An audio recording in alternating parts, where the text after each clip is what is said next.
This one is called Beirut, beloved city that, as we speak, is being heavily bombarded every day. Staying here is a kind of persistence. It's always rage, rage, rage. You feel it in everyone's music. Rising tensions in the Middle East. Will there be an all-out war? Lebanon is a country synonymous with war. It's gone through decades of infighting, explosions, social unrest, financial collapse, and despite a ceasefire agreement, is still being rocked by Israeli bombs. But how have the people of Lebanon processed all this death and destruction? Some have turned the violence into a rich underground music scene, a coping mechanism to deal with this.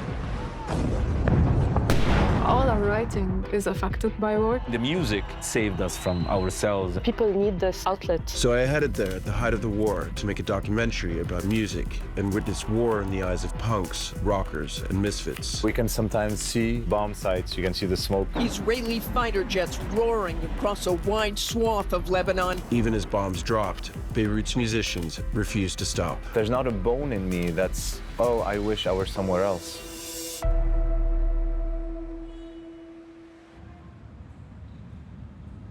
I arrived in Beirut at the height of the bombing, with this message coming up on my phone. Hey man, thank God you landed. You'll check the group and you'll see what we mean. A bomb had hit near the airport just as I landed. Though the airport security was on high alert, 2 band members of the Wanton Bishops managed to pick me up. You made it. Hey guys. Hey man, how you doing? Good? Are you shooting? Drop it, drop. We can't shoot here. No camera. Please. I'm gonna be fine, you're gonna be fine, yeah, everybody here is gonna be fine, singing. The Wanton Bishops made their entrance to the Beirut music scene in 2011 and have become one of the bigger rock bands in Lebanon. I went in for one of their rehearsals as they prepare for an upcoming tour across India and Europe.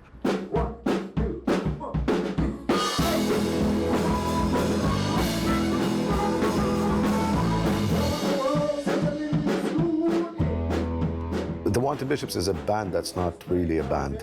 It's a huge family. The band is me and whomever is nice enough and generous enough to give me some of their time to play with me and to write music with me. And it's been rolling like that for years.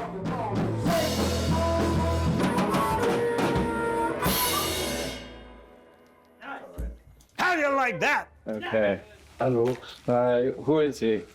I am the bass player. The guy who hangs out with the band. Yeah. So there's the guy who hangs out with the band, there's the singer, the drummer, and I'm the musician. Thanks for that.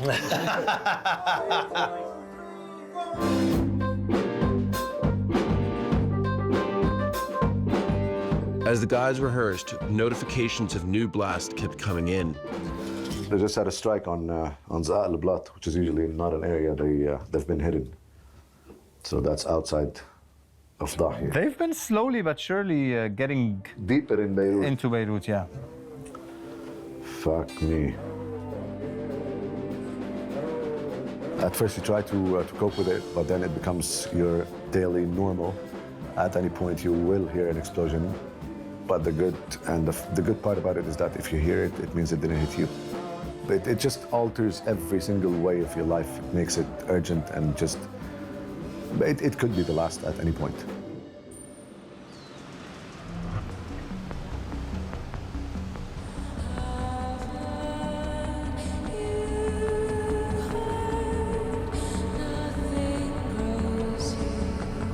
During my trip, I also met Fadi Tabal, a producer and founder of Tunefork Studios, a hallmark of the alternative music scene, who over the last 20 years has produced countless bands, including the Wanton Bishops.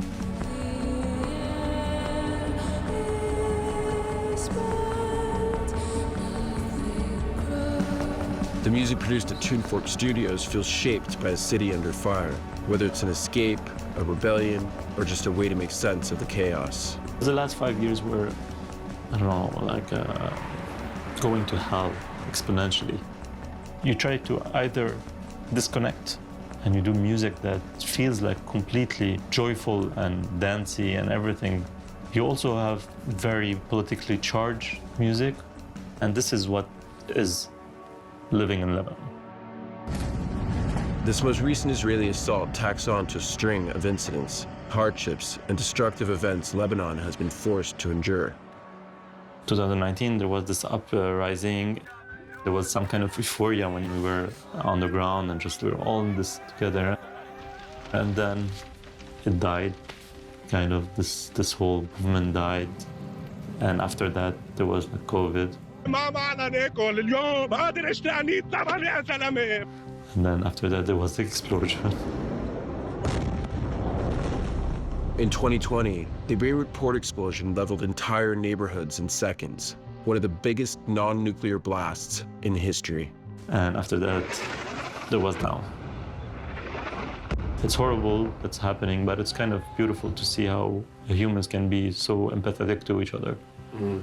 And this is the part that you rarely see on TV and everything.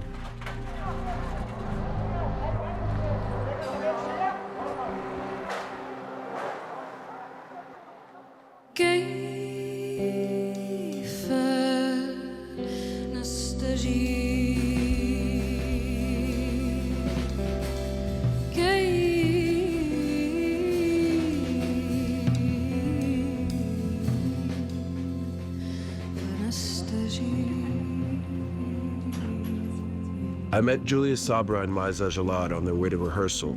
They've been collaborating on a project called Marja, the Battle of Hotels, a look back at how high-rises were used as purchase for snipers during the Civil War.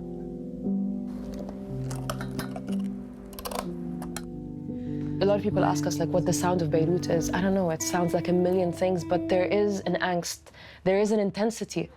Everything that comes out of here, regardless of the language and the style, it really feels special and different in Lebanese because there is that feeling, because people are trying to express something that is unique to Lebanon and unique to their lives here.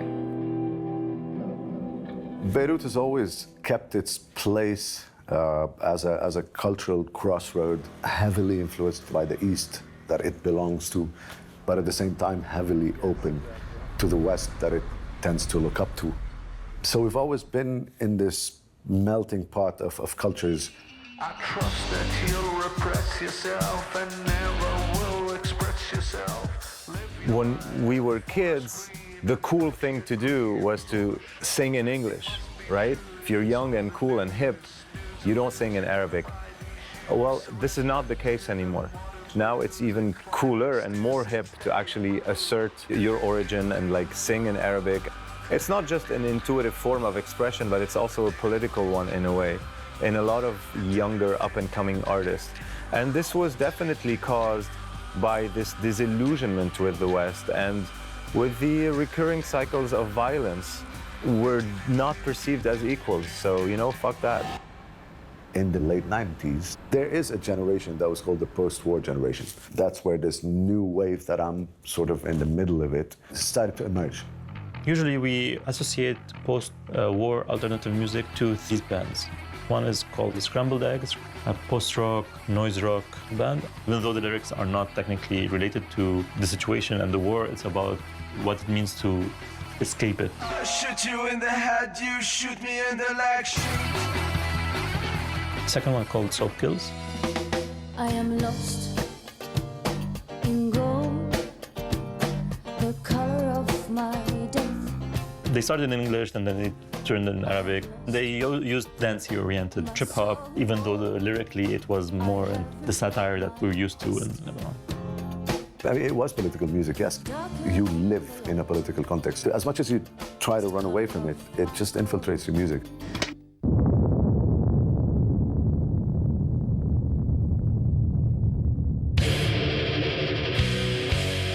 A band that introduced headbanging to Lebanon in the 90s is the Weeping Willow, the first ever death metal band in the Arab world that wrapped their lyrics in the experience of war.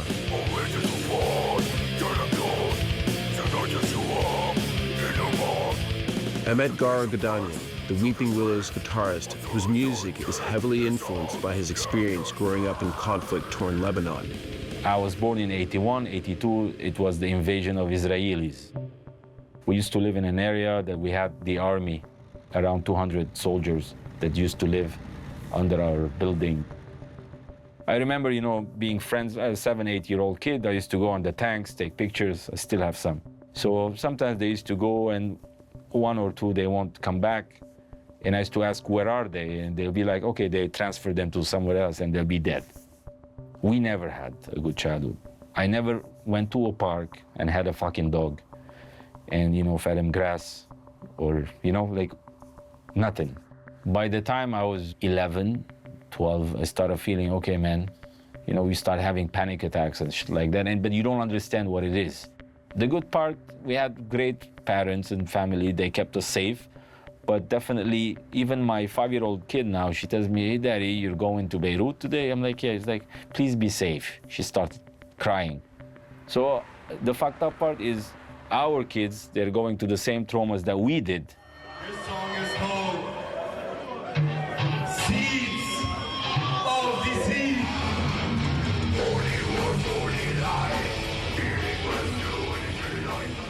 Dude, I cannot fucking write about butterflies and good stuff, buddy. I'm sorry, bro.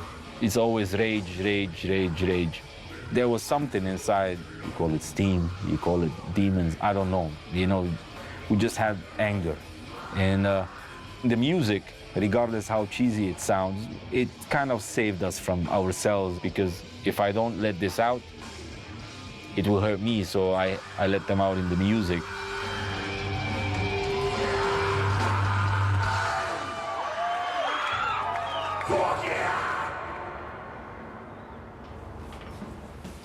Hello?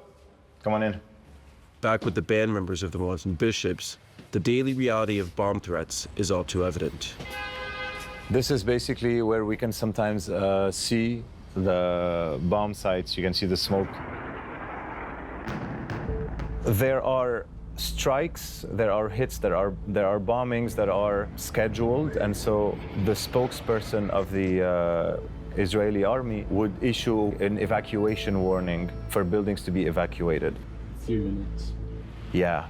إلى سكان الضاحية الجنوبية في بيروت، هذا إنذار عاجل وخطير. أنتم مضطرون لإخلاء هذه المباني فوراً. حزب الله قام بتخزين أسلحة متطورة وخطيرة. But you also have the other type of strikes, which are targeted assassinations. In those cases, there are no warnings, so you have no clue where these supposedly targeted people are. You're always a potential target, always, at all times. Besides the daily threat, life seems to go on. They just hit one in Dahi. Rabia says, feels like it's in our street. And then check this out. Yalla, let's meet at the bar. This is insane. Life today in Beirut is a magnified version of this schizophrenic reality that we've always been in. There are people going to work, maybe having a drink or two after work. You don't know if you're going to be bombed any second. So yeah, it is absolute chaos and war and destruction on one hand, and on the other, life continuing.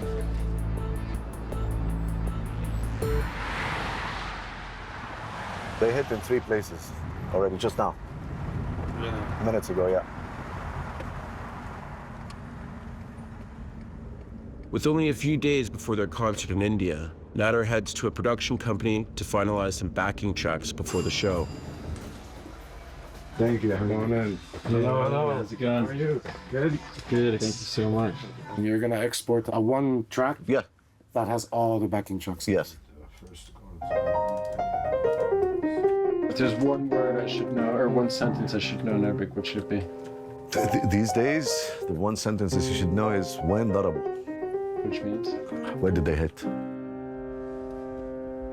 Down in Jericho, there's a beautiful girl. It's been hard, so hard. The people that could afford to leave the country, they left the country. A lot of musicians stopped making music, and artists stopped making art and trying to get a different kind of job just to make ends meet. But we are part of what we can do to make things happen, to try to keep a certain local art scene alive. This beautiful thing that should never go, even in the worst time possible, which is art and expression of your oneself. Quick sound check. يقسمون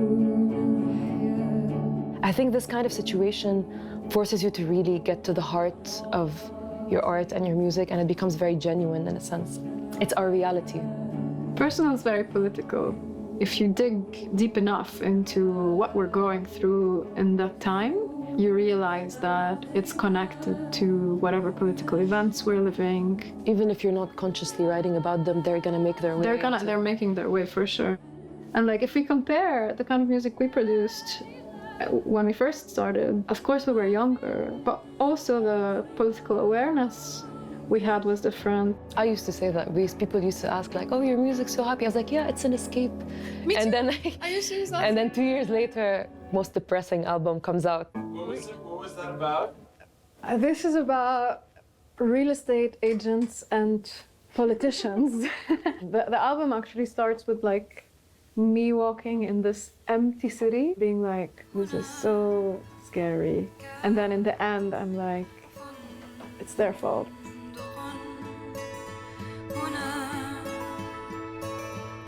I think for us, you know, being creative in a war, it's not like, despite the war, I'm gonna write. It's just, this is our life. We're artists, we make music. Some people cannot produce anything at all, and that's completely fine. And also some people are, you know, have their immediate family or friends, or they themselves are displaced, so it's a completely different situation. For me, at least, it's a way to process what's happening. Even if you leave and you don't look back at everything, it always comes back to haunt you, really. And I've seen this with a lot of friends who left in 2020 or 2019, and it's just, even if it's painful you need to deal with it. You don't have to live here or like write about it or talk about it, but not dealing with the fact of how fucked up this country is and how much you love it despite this is gonna bite you back in the ass. What do you think is gonna happen next? Is there hope? Is it, I mean, like... I think you're catching us in a very difficult moment. And you have a baby coming. Yeah, my own little act of defiance.